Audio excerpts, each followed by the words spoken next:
Bismillahirrahmanirrahim. Assalamualaikum warahmatullahi wabarakatuh.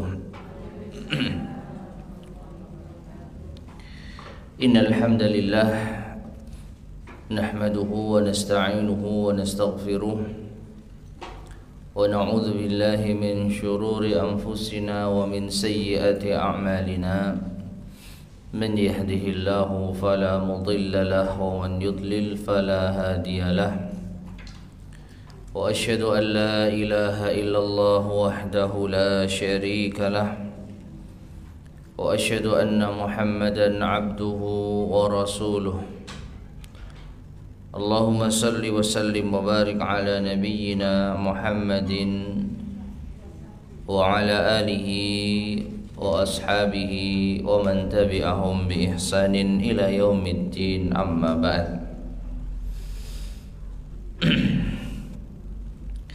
Para umat sekalian, rahimani wa rahimakumullah. Alhamdulillah kita bisa melanjutkan kajian kita, meneruskan pembahasan tafsir As-Sa'di yang dikenal dengan judul Taisir Al-Karim Ar-Rahman fi Tafsiri Kalamil Mannan. Dan saat ini kita masuk pembahasan ayat yang keempat atau 84 sampai 86 dari surat Al-Baqarah. Ayat 84 sampai 86 dari surat Al-Baqarah. Seperti biasa, silakan dibaca terlebih dahulu ayatnya.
Tayyib, barakallahu fiik.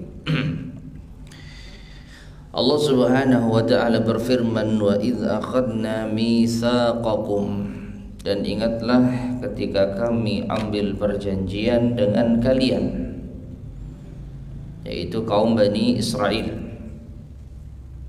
La tasfikuna dima'akum, janganlah kalian menumpahkan darah-darah kalian. Wala tukhrijuna anfusakum min diyarikum, dan janganlah kalian keluarkan atau usir diri kalian dari negeri kalian. Tsumma aqrartum, kemudian kalian berjanji dengannya, kalian mengakui perjanjian tersebut, kalian mengikrarkannya. Wa antum tashhadun, dan kalian pun mempersaksikannya. Tsumma antum haula'i taqtuluna anfusakum, namun kalian, wahai Bani Israel, ternyata membunuh jiwa kalian sendiri. Wa tukhrijuna fariqam minkum min diyarihim, dan kalian juga mengusir sekelompok dari kalian dari negeri mereka. Tadhaharuna alaihim bil ismi wal udwan, kalian saling membantu terhadap mereka dengan dosa dan permusuhan. Ma'asyar muslimin rahimani wa rahimakumullah. Sampai pada ayat ini, maka secara garis besar orang-orang Yahudi itu lagi-lagi menyelisihi perjanjian yang telah dibuat dengan Allah Subhanahu wa taala. Mereka berjanji kepada Allah tidak akan menumpahkan darah sesama mereka. Mereka berjanji kepada Allah tidak akan mengusir sesama mereka. Namun kenyataannya mereka membunuh sesama mereka, dan mereka mengusir sesama mereka dari kampung-kampung mereka, yang dengannya mereka jelas-jelas menampakkan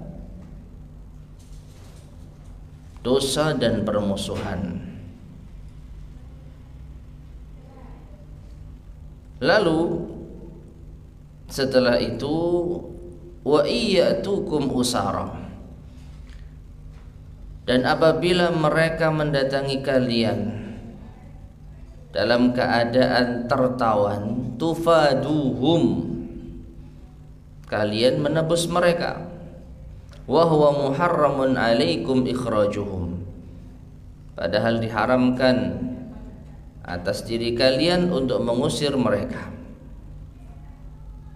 Jadi setelah mereka menyelisih perjanjian dengan Allah, yaitu tidak boleh mengusir sesama mereka.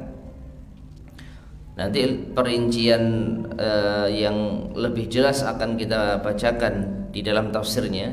Namun secara garis besar, orang-orang Yahudi Bani Israel itu dilarang untuk mengusir sesama mereka, walaupun beda suku. Yang kita kenal Yahudi di kota Madinah itu ada 3 suku besar. Maka mereka berjanji kepada Allah tidak boleh saling membunuh, tidak boleh saling mengusir. Nah, ketika mereka melanggar perjanjian tersebut, akhirnya mereka saling bunuh dan saling usir, maka kelompok yang terusir, mereka yang tertawan, mendatangi orang-orang yang menawan mereka dan meminta untuk ditebus. Nah, kalau seperti ini ternyata kalian mau menebus mereka, Jadi gampangnya begini, kalau sekiranya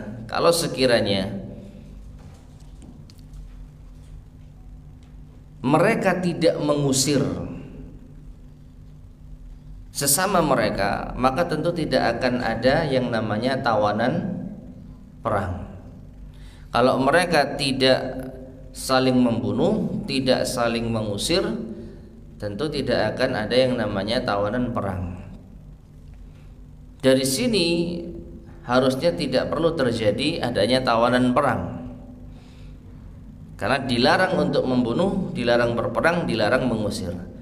Namun kenyataannya mereka saling memerangi dan saling mengusir sehingga muncullah tawanan perang. Nah, ketika orang-orang Yahudi dari suku lain ditawan oleh musuh, maka orang-orang Yahudi yang lain pun membebaskan tawanan tersebut. Nah, lalu Allah Subhanahu wa taala mengatakan, "Afatu'minuna bi ba'dil kitabi wa takfuruna bi ba'd?" Apakah kalian beriman dengan sebagian kitab dan mengkufuri sebagian yang lain?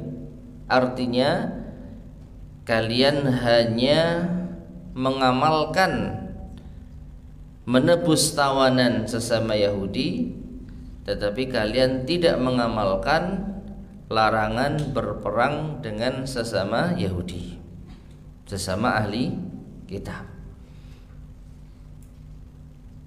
Sahih, tindakan mereka yang menebus tawanan perang itu benar, itu sesuai dengan kitab. Kalau ada orang-orang Yahudi yang meminta bantuan agar ditebus, ketika mereka ditawan, lalu saudara-saudaranya Yahudi yang lain meskipun beda suku menebusnya, maka ini benar. Ini tindakan yang dibenarkan di dalam kitab. Nah, mereka beriman terhadap bagian yang ini. Wa takfuruna bi ba'din, tapi kalian mengkufuri sebagian yang lain, yaitu dua yang pertama tadi. Tidak boleh saling membunuh, tidak boleh saling mengusir.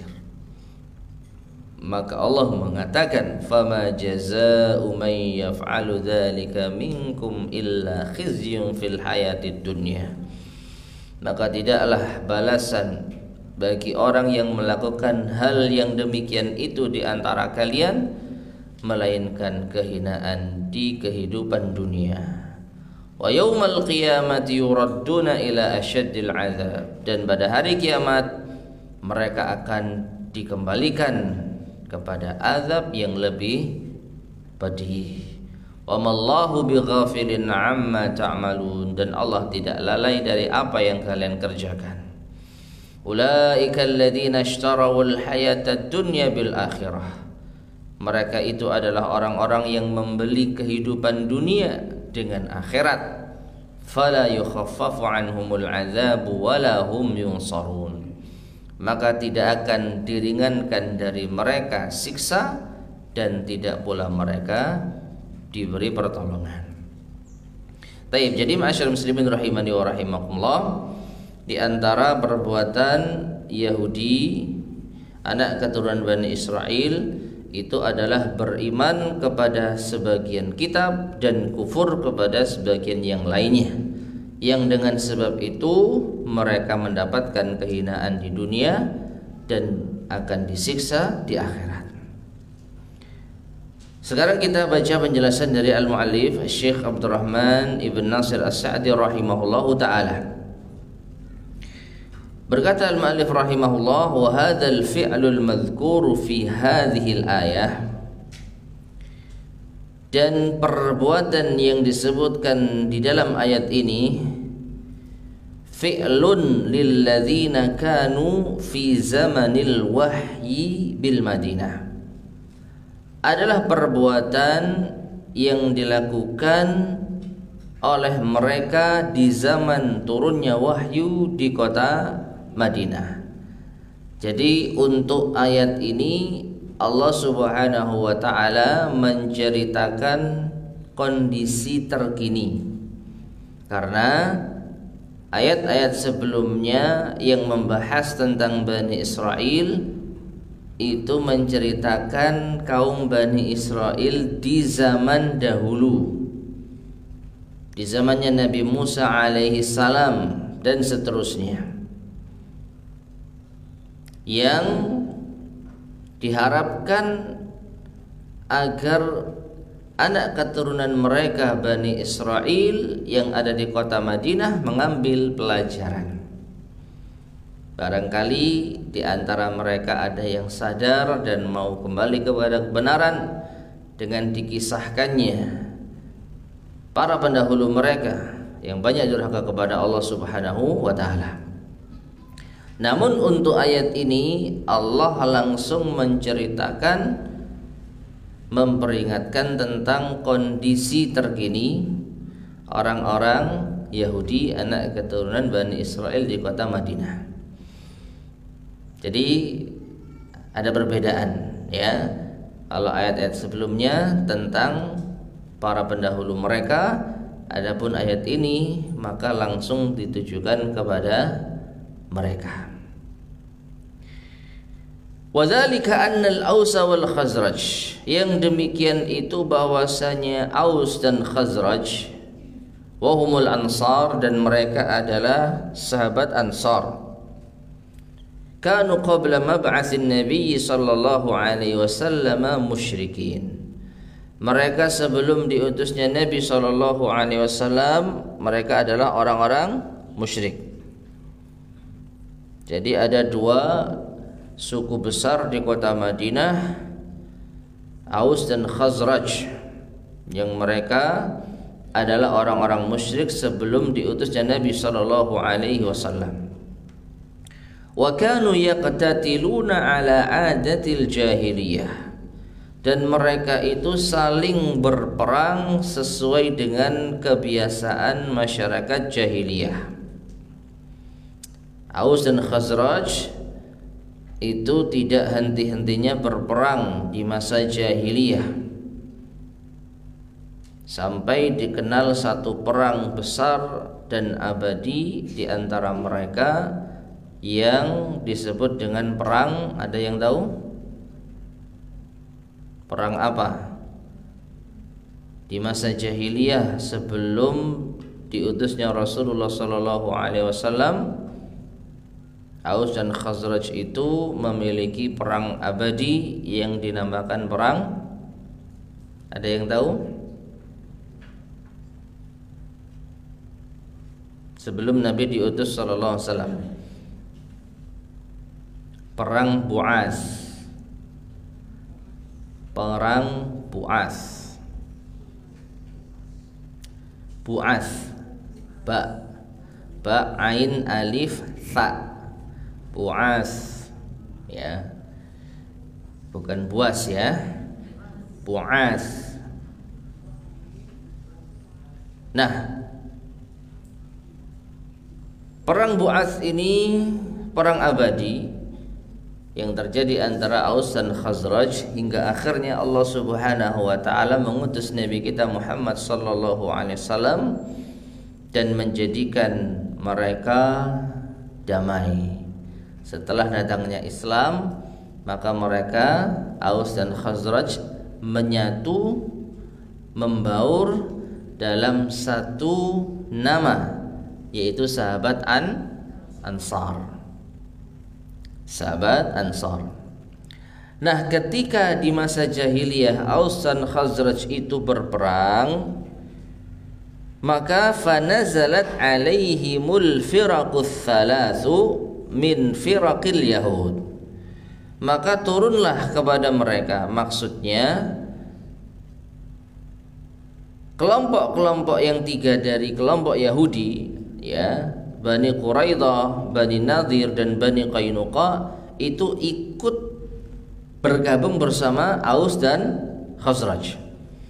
Fa kullu firqatin minhum halafat firqatan min ahlil Madinah, maka masing-masing dari kelompok Yahudi ini bergabung dan bersekutu dengan kelompok di kota Madinah.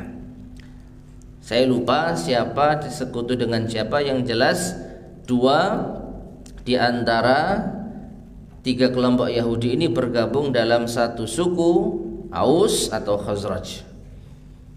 Jadi Aus dan Khazraj itu bersekutu dengan masing-masing dari kelompok Yahudi. Jadi ada yang bergabung dengan dua kelompok Yahudi antara Aus dan Khazraj, saya lupa. Nah, kemudian fakanu idaktatalu, maka mereka Aus dan Khazraj itu ketika berperang, a'anal yahudiyyu halifahu ala muqatilihi alladhina tu'inuhumul firqatul ukhra minal yahud. Maka ketika Aus dan Khazraj itu berperang, orang Yahudi itu akan membantu sekutunya untuk memerangi orang-orang yang menolong mereka pada kelompok yang lain dari Yahudi. Jadi ketika Aus dan Khazraj perang, maka otomatis sekutu dari masing-masing suku ini akan membantu sukunya. Anggaplah misalkan ya, Aus itu sekutu dengan Bani Quraidah dan Bani Nadir, sedangkan Khazraj Bani Qainuqa. Maka masing-masing akan bergabung dengan sekutunya.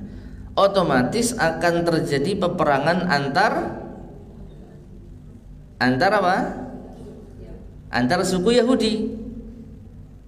Karena masing-masing apa? Sudah terlibat persekutuan dengan dua kelompok besar. Karuan kalau sekiranya hanya salah satu saja mungkin lebih aman. Misalnya 3 kelompok Yahudi ini hanya bergabung dengan suku Aus misalkan, maka tidak akan mungkin ada peperangan antar sesama Yahudi. Jadi Khazraj itu ditawur 4 suku, Aus, Bani Quraidah, Bani Qainuqa, Bani Nadir. Itu kalau sekiranya terjadi. Tapi yang terjadi tidak. Masing-masing Yahudi ini bergabung dengan masing-masing dari kelompok Aus dan Khazraj. Otomatis mau tidak mau pasti akan ada peperangan antar sesama Yahudi. Fa yaqtulul yahudiyyu al-yahudiyya, maka pasti akan terjadi orang Yahudi membunuh orang Yahudi. Wa yukhrijuhu min diyarihi idza hasala jala'un wa nahbun, dan pastinya akan mengusir dari negerinya apabila terjadi pengepungan dan perampasan. Jadi misalnya Aus mengepung Khazraj, lalu masing-masing dari suku Yahudi itu ada di sana, maka pasti ada di antara orang-orang Yahudi yang ditawan oleh Yahudi yang lain. Bisa digambarkan Bu ya? Ini sudah menjadi apa? Konsekuensi. Masing-masing kelompok Yahudi ketika bersekutu dengan Aus dan Khazraj yang memiliki konflik perang abadi, mau tidak mau kalau terjadi peperangan, yang namanya sekutu harus membantu. Mau tidak mau akan terjadi pertemuan di medan perang antara sesama Yahudi. Entah itu Bani Quraidah dengan Bani Qainuqa, entah itu Bani Qainuqa dengan Bani Nadir atau yang lain. Yang penting sesama Yahudi. Padahal Allah telah mengambil perjanjian dengan mereka tidak boleh untuk saling bunuh. Nah, ketika Aus dan Khazraj saling mengepung, otomatis akan ada yang ditawan. Nah, karena masing-masing dari suku Yahudi ada di salah satu pihak atau di kedua belah pihak, maka pasti ada pihak Yahudi yang ditawan oleh Yahudi yang lain. Nah, seperti itu. Summa idza wudi'atil harbu auzaruha, kemudian apabila perang sudah berhenti, wa kana qad hasala usara baina ta'ifataini, dan terdapat tawanan perang antara dua kelompok ini. Fada ba'duhum ba'da, maka sebagian mereka menebus sebagian yang lain. Jadi anggaplah dalam perang ini Aus yang menang, Khazraj kalah, maka Khazraj dan sekutu-sekutunya ditawan oleh Aus dan sekutunya dari Yahudi. Mau tidak mau akan ada tawanan Yahudi oleh orang Yahudi sendiri. Nah, ketika itu terjadi, maka kelompok Yahudi yang menawan itu akan menebusnya, ya, atau kelompok Yahudi yang ditawan itu akan ditebus oleh Yahudi yang lain. Nah, perhatikan, wal umuru thalathatu, dan tiga perkara ini kulluha qad furidat alaihim. Tiga perkara ini semuanya telah diwajibkan atas mereka, atas orang-orang Yahudi. Fa furida alaihim, maka diwajibkan atas mereka alla yasfiku ba'duhum dama ba'din. Ini yang pertama, wajib bagi mereka untuk tidak menumpahkan darah sebagian mereka dengan sebagian yang lain. Ini kewajiban pertama. Kewajiban yang kedua, wala yukhriju ba'duhum ba'da, dan tidak boleh sebagian mereka mengusir sebagian yang lain. Kalau yang namanya perang itu pasti yang kalah terusir. Nah, tapi Allah mewajibkan bagi orang Yahudi tidak boleh saling mengusir. Wa idza wujidu atau wa idza wajadu asiran minhum, dan apabila mereka mendapati orang yang ditawan dari kalangan mereka, wajaba alaihim fida'uhu, maka wajib untuk ditebus. Fa'amilu bil akhiri, maka mereka orang-orang Yahudi hanya mengamalkan yang terakhir, wa taraku al awwalaini, dan mereka meninggalkan dua yang pertama. Apa itu? Tidak boleh menumpahkan darah dan tidak boleh mengusir. Itu yang mereka langgar. Itu yang mereka langgar. Fa'ankarallahu alaihim dzalik, maka Allah pun mengingkari mereka atas yang demikian itu. Faqal, lalu Allah berfirman, afatu'minuna bi ba'dil kitab, apakah kalian beriman dengan sebagian yang kitab? Yaitu pada poin yang mana? Yang ketiga, wa huwa fida'ul asir, membebaskan budak. Siap mereka kalau membebaskan budak sesama, membebaskan apa? Tawanan sesama Yahudi. Mereka siap kalau disuruh membebaskan tawanan sesama Yahudi. Wa takfuruna bi ba'din, tetapi kalian mengkufuri sebagian yang lain. Dua yang pertama, wa huwal qatlu wal ikhraj, yaitu membunuh dan mengusir. Ini yang tidak mereka amalkan. Ya, mereka tetap berperang sesama Yahudi dan mereka tetap mengusir sesama Yahudi. Ya. Apakah mungkin tiga hal ini dilakukan? Harusnya mungkin. Artinya apa? Artinya mereka bisa saja, meskipun mereka itu bersekutu dengan Aus dan Khazraj, tetapi mereka tidak bersedia kalau sekiranya terjadi peperangan antara mereka. Harusnya bisa. Tapi kenapa mereka enggak lakukan? Nanti akan dijelaskan oleh Allah Subhanahu wa taala. Dan di antara sebabnya, mereka itu membeli kehidupan dunia dengan akhirat. Karena mereka ada kepentingan dunia. Ya.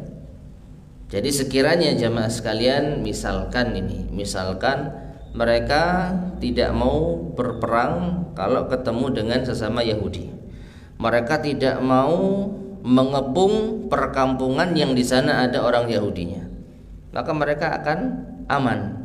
Mereka masih memegang perjanjian. Kalaupun nanti ada Yahudi yang ditawan, mereka siap menebus.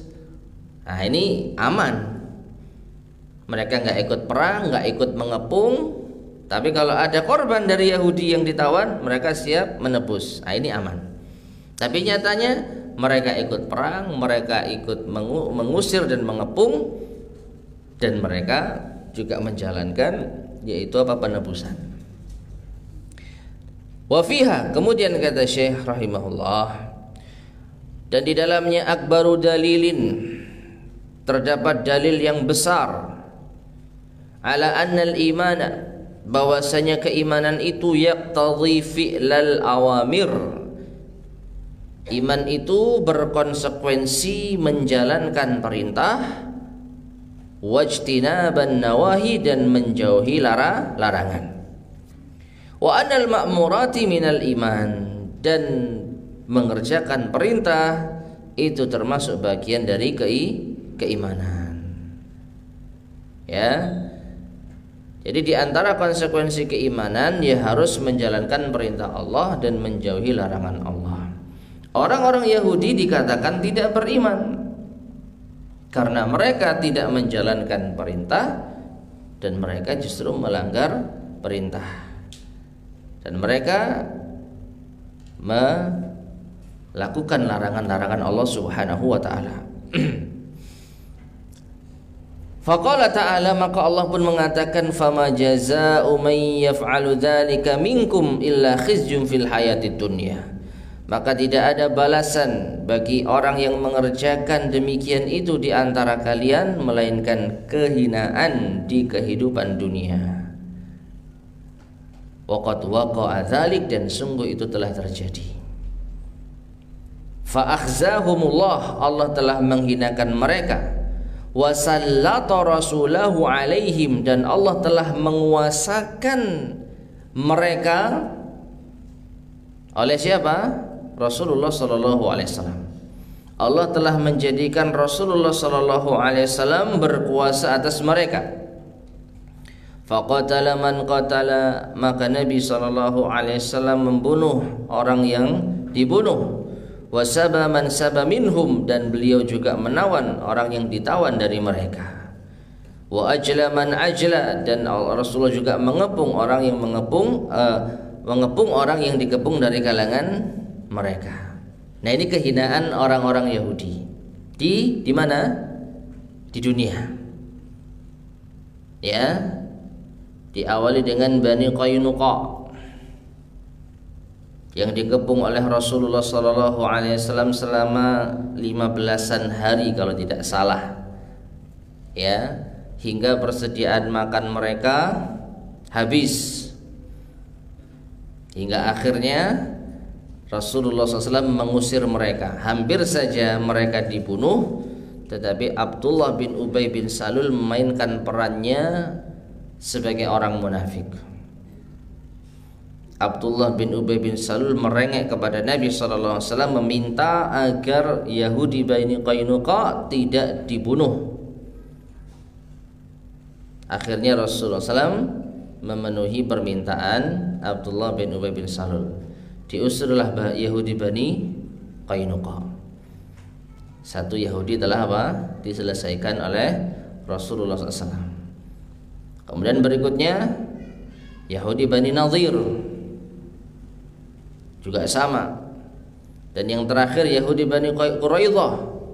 Kalau ini mereka semua dibunuh, yang laki-lakinya, dan ditawan wanita dan anak kecilnya. Ya, dalam jangka waktu yang tidak lama, cuman butuh waktu sekitar 5 tahun setelah Nabi SAW hijrah. Padahal orang-orang Yahudi sudah lama tinggal di kota Madinah.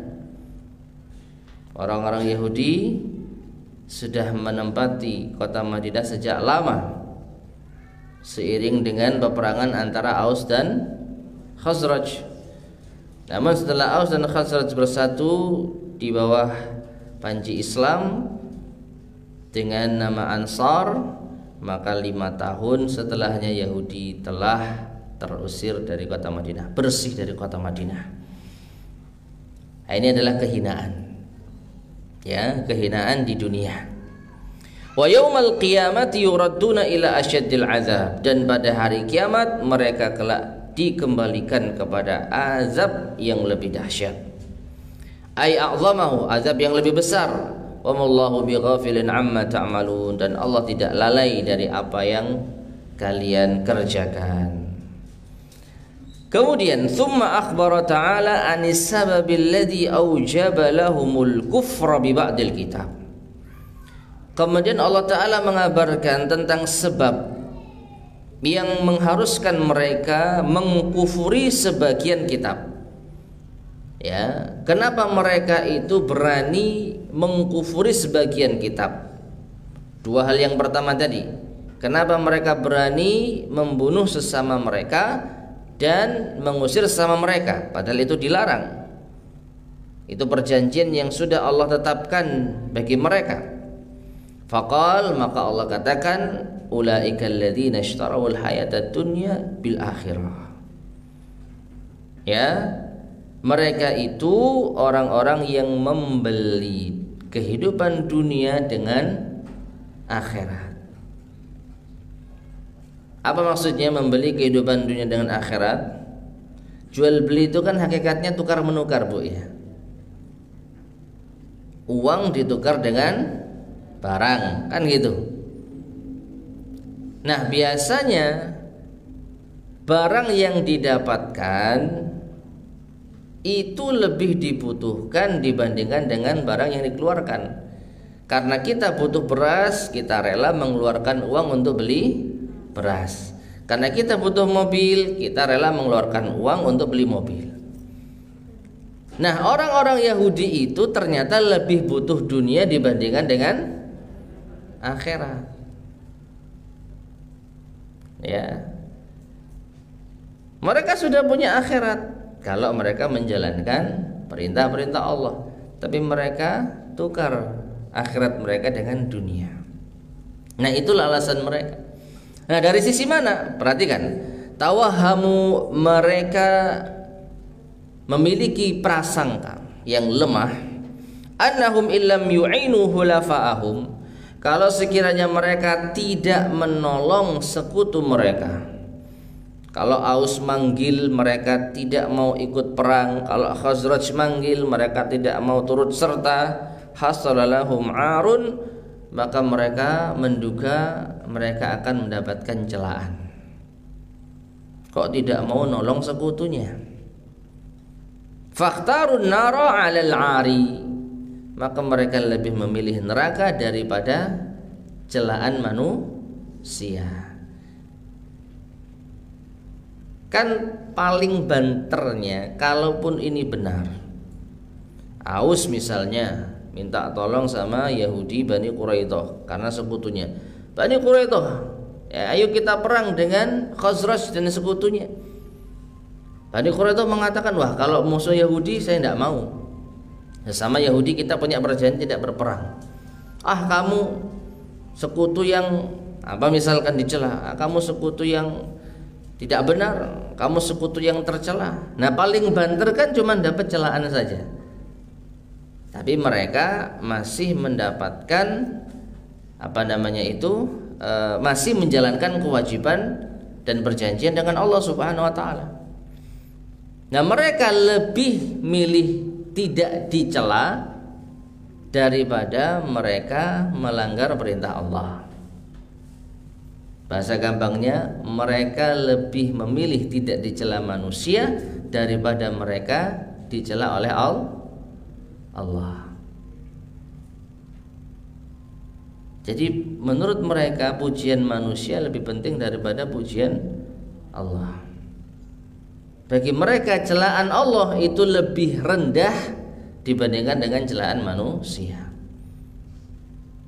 Mereka tidak mau reputasi mereka jatuh di kalangan manusia, tapi mereka tidak peduli kalau reputasi mereka jatuh di sisi Allah.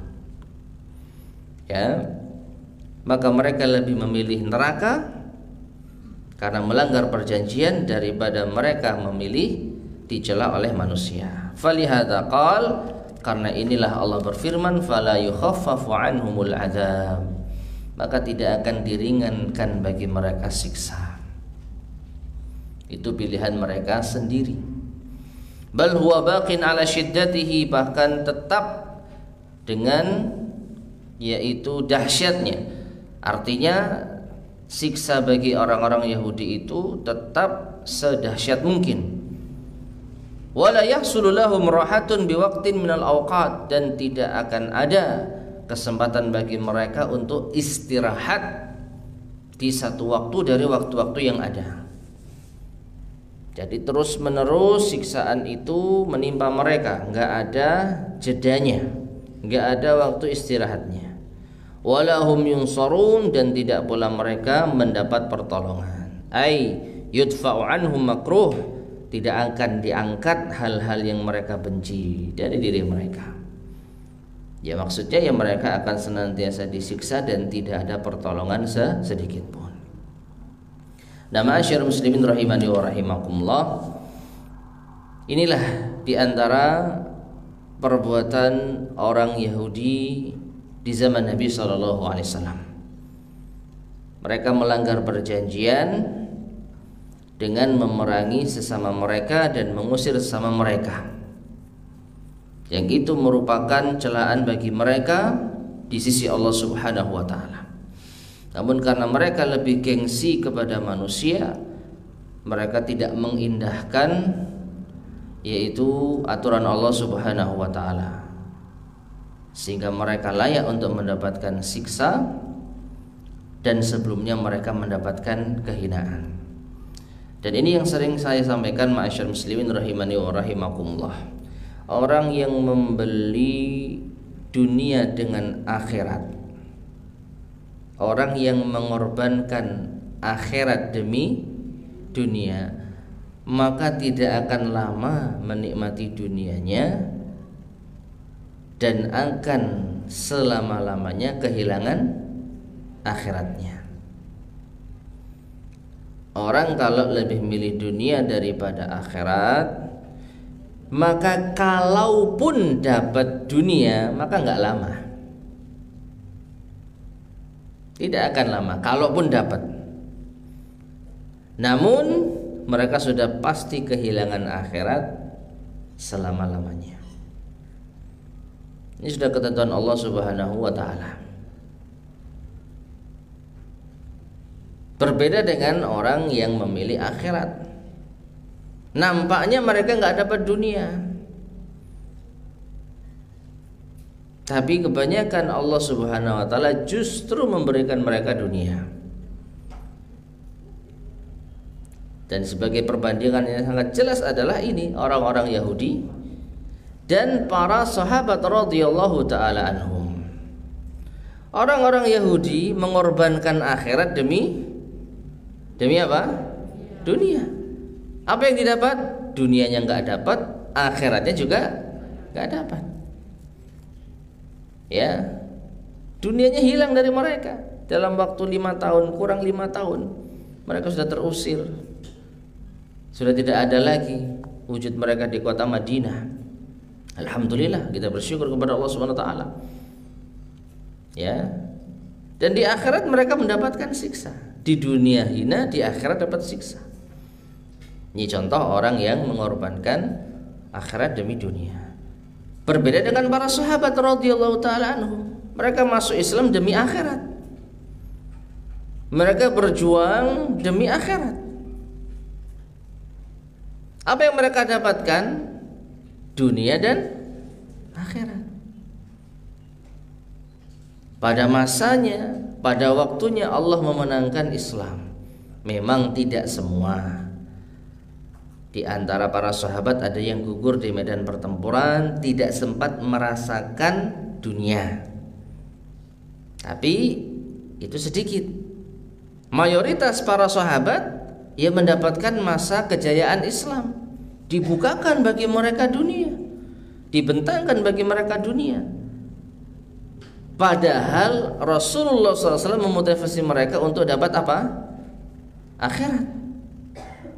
Para sahabat itu mengejar akhirat, meninggikan kalimat Allah, berperang di jalan Allah. Tapi Allah kasih apa? Dunia dan akhirat. Ya. Maka kesimpulannya, jangan kita korbankan akhirat demi dunia. Dunianya bakal nggak dapet, akhiratnya pasti hilang juga.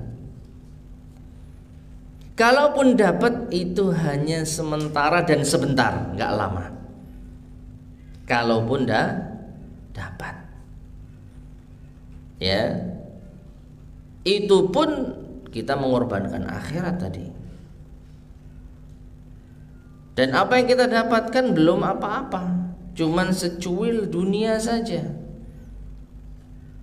Bayangkan, bandingkan dengan hadis orang yang paling mendapatkan kenikmatan dunia yang dicelupkan dengan satu kali celupan di mana?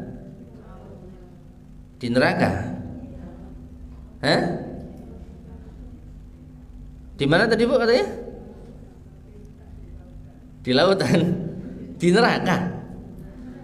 Orang yang paling paling senang hidupnya, yu'ta bi'an'ami ahli dunya min ahlil kufr, atau kama qala Nabi SAW. Didatangkan orang yang paling mendapatkan nikmat di dunia, hidupnya nggak pernah susah Bu. Dari lahir sampai mati senang, tak pernah sengsara. Akan tetapi dia orang yang tidak beriman kepada Allah. Di akhirat dia dicelupkan dengan satu kali celupan di neraka. Lalu ditanya, ya bena Adam, wahai anak Adam, hal marra bika na'imun qat wa hal ra'aita, ya, apakah engkau merasakan kenikmatan, pernah merasa kenikmatan? Apakah engkau yaitu melihat kenyamanan di dalam hidup? Maka dia mengatakan, la wallahi ya Rabb, tidak pernah wahai Tuhanku. Bayangkan, orang yang selama hidupnya senang, enggak pernah susah, begitu dicelupkan dengan satu kali celupan di neraka, lupa semua kenikmatan dunia. Ibaratnya itu sudah tidak ada rasanya sama sekali. Itu baru satu kali celupan di neraka. Gimana kalau ternyata dikekalkan, ditenggelamkan di neraka? Waliyadzubillah. Padahal orang ini selama hidup di dunia senang terus. Nah, bandingkan dengan orang-orang Yahudi ini, yang mereka hanya mendapatkan kesenangan sesaat, katakanlah. Tapi mereka berani tinggalkan akhiratnya demi kesenangan sesaat, supaya tidak dicela, supaya tidak jatuh kredibilitas mereka di kalangan manusia. Memang nggak jatuh, mereka dapat pujian, setia kawan dengan sekutu. Tapi itu hanya berapa waktu. Setelah itu hilang, mereka diusir dari kota Madinah, kehinaan di dunia. Belum lagi siksa di akhirat. Ya. Jadi sungguh ma'asyiral muslimin rahimani wa rahimakumullah, ini renungan yang sangat luar biasa.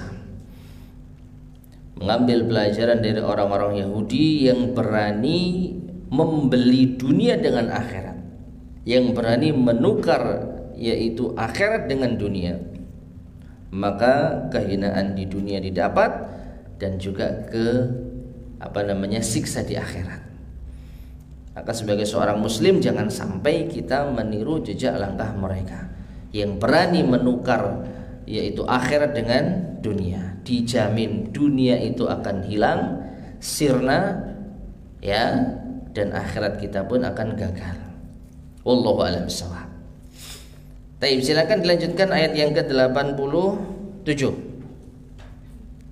Satu ayat ini.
Barakallahu fiik. Allah berfirman, "Wa laqad ataina Musal kitaba wa qaffayna min ba'dihi birrusul." Dan sungguh kami telah datangkan yaitu Alkitab, Taurat kepada Musa, dan kami telah menyusulinya min ba'dihi setelah Musa dengan para rasul. Ya. Jadi Allah telah menurunkan Taurat kepada Nabi Musa, dan Allah telah mengutus berturut-turut para rasul setelahnya. Wa ataina Isa bin Maryam al-bayyinati wa ayyadnahu bi Ruhil Qudus. Dan kami pula mendatangkan Isa bin Maryam berupa al-bayyinat, bukti-bukti kebenaran, mukjizat. Wa ayyadnahu bi Ruhil Qudus, dan kami kuatkan Isa dengan Ruhil Qudus. Yang dimaksud adalah malaikat Jibril alaihissalam. Afa kullama ja'akum rasulun bima la tahwa anfusukum mustakbartum. Maka apakah setiap datang kepada kalian seorang rasul yang tidak sesuai dengan keinginan jiwa kalian, kalian menyombongkan diri? Fafariqan kadzabtum, maka sebagian rasul itu kalian dustakan, wa fariqan taqtulun, dan sebagian yang lain kalian bunuh. Ma'asyar muslimin rahimani wa rahimakumullah, alurnya kembali kepada kisah Bani Israel di zaman dahulu. Kalau tadi tentang anak keturunan Bani Israel di zaman Nabi Muhammad yang tadi, Aus, Khazraj, ada Bani Quraidah, Bani Qainuqa, Bani Nadir, itu kan di zaman Nabi Muhammad SAW. Mereka melanggar perjanjian dengan Allah di zaman Nabi Muhammad SAW. Maka mereka mendapatkan kehinaan dunia, diusir dari kota Madinah, bahkan sebagian mereka dibunuh, dan di akhirat mereka mendapatkan siksa. Nah sekarang di ayat ke-87 alurnya kembali lagi menceritakan tentang nenek moyangnya Yahudi di kota Madinah, yaitu Bani Israel di zaman dahulu, zamannya Nabi Musa sampai Nabi Isa ibn Maryam. Taib. Berkata al-muallif Asy-Syaikh As-Sa'di rahimahullah, yamtannu ta'ala 'ala Bani Israil. Allah telah memberikan anugerah kepada Bani Israel, an arsala ilaihim kalimahu Musa, yaitu dengan mengutus kepada mereka Nabi Allah Musa yang diajak bicara oleh Allah Subhanahu wa taala. Wa atahu Taurata, dan Allah memberikan kepada Musa Taurat.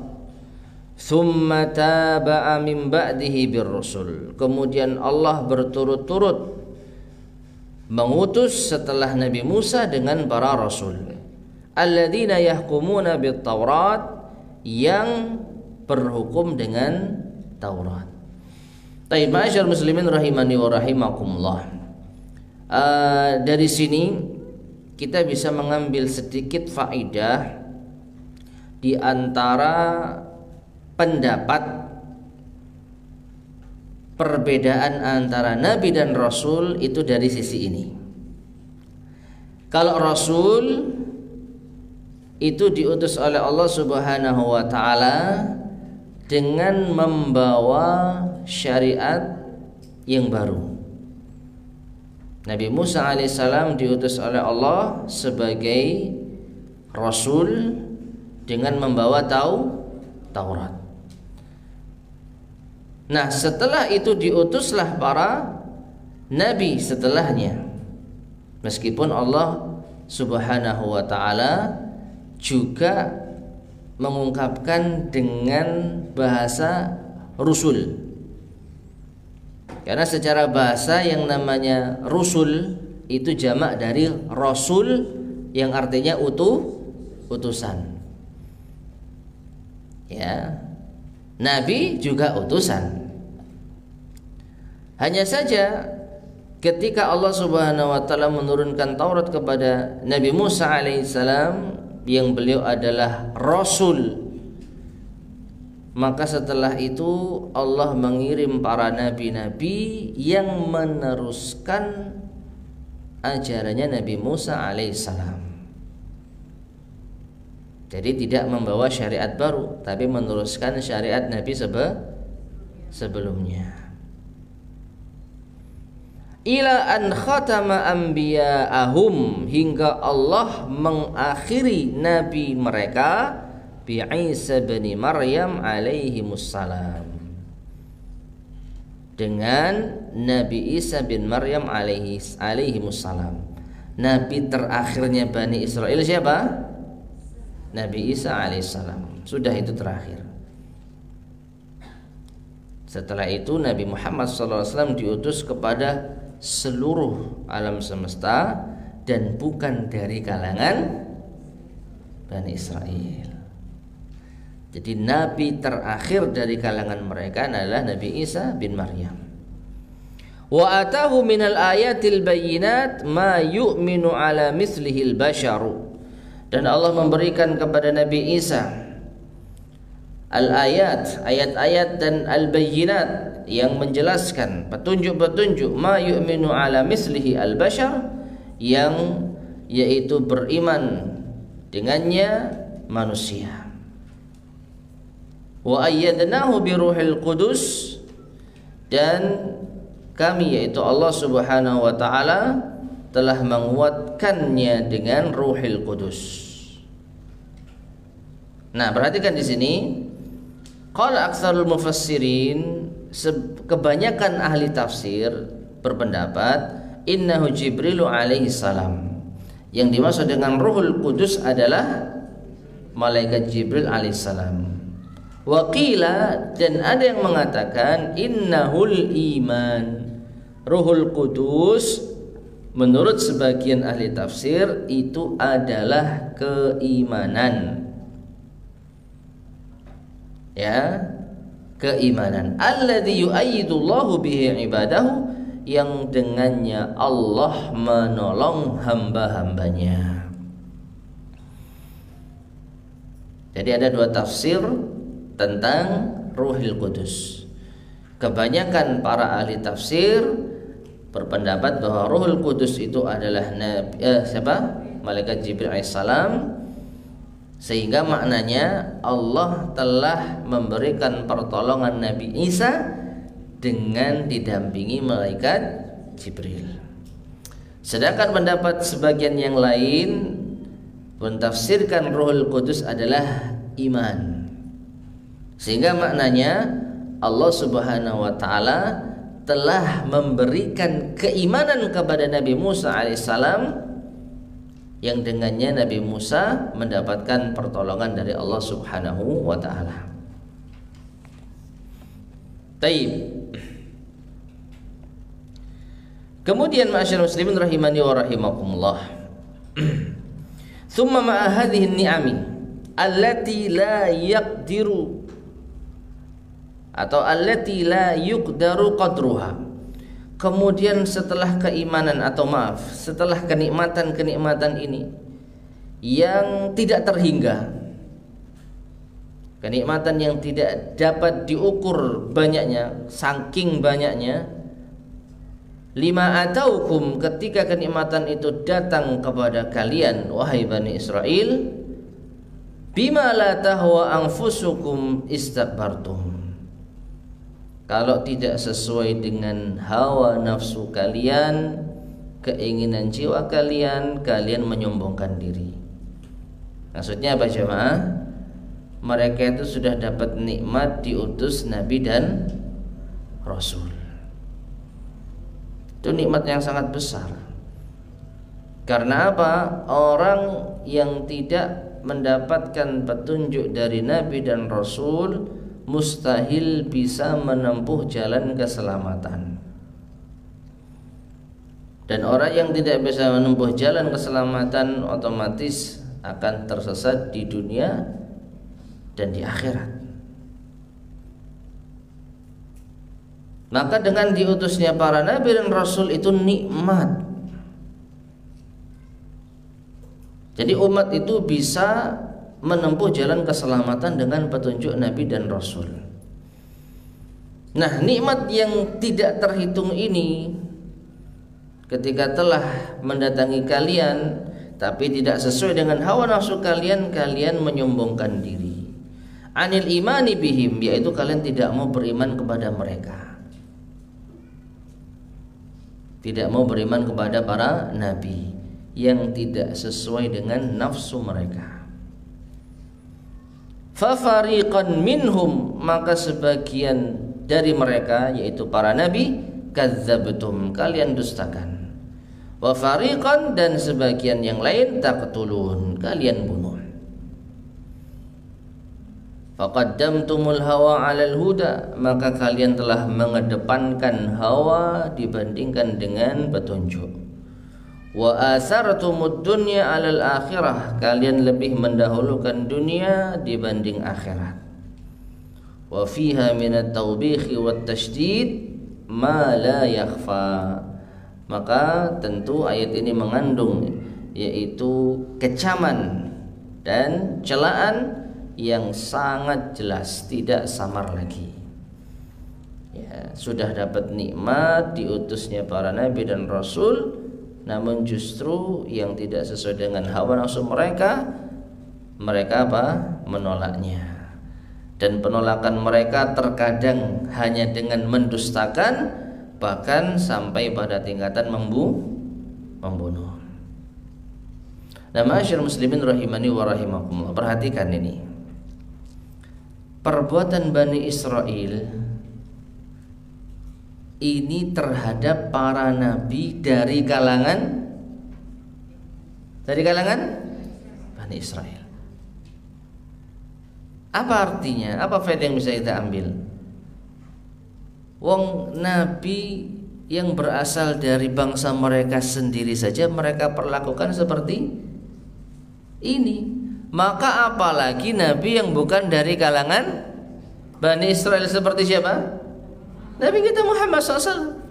Ya sudah nggak aneh kalau nabi itu dibenci sama Yahudi. Wong nabi dari kalangan mereka sendiri saja mereka berani bunuh kok, apalagi nabi dari kalangan bukan Bani Israel.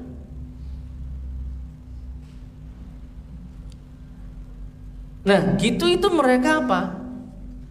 Mereka menolak Nabi kita Muhammad SAW gara-gara bukan dari kalangan Bani Israel. Padahal kalau diutus Nabi dari kalangan Bani Israel, kembali kepada dua kemungkinan ini. Kalau nggak cocok, ya didustakan atau dibunuh. Terus maunya apa, Bu? Dikasih Nabi Bani Israel, banyak sudah dikasih. Nabi Musa alaihissalam dan nabi-nabi seterusnya sampai Nabi Isa alaihissalam, sekian banyak nabi dari Bani Israel semua. Ya nggak semuanya cocok ih. Nah, itu rewel itu ya. Mungkin itu bahasa yang tepat ya. Kaum yang paling rewel itu ya. Sudah selesai dari kalangan Bani Israel, barangkali dikasih dari selain Bani Israel, mereka bisa refresh, nggak jenuh gitu ya. Misalkan dikasih Nabi kita Muhammad SAW, mereka mintanya dari Bani Israel, yang balik lagi, nggak selesai kalau nuruti orang Yahudi Bani Israel.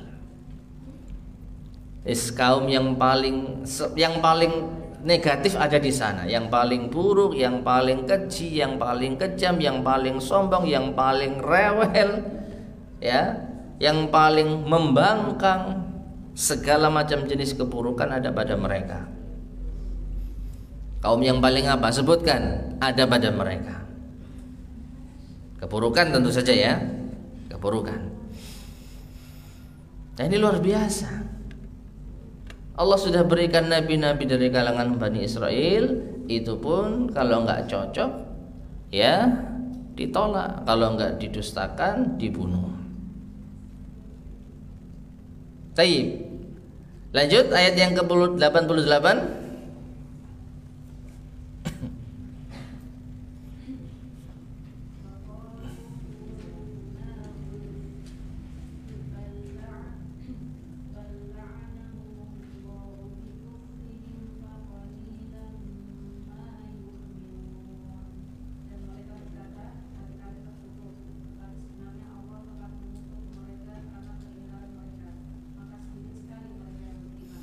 Wa qalu qulubuna ghulf, mereka mengatakan hati kami telah tertutup.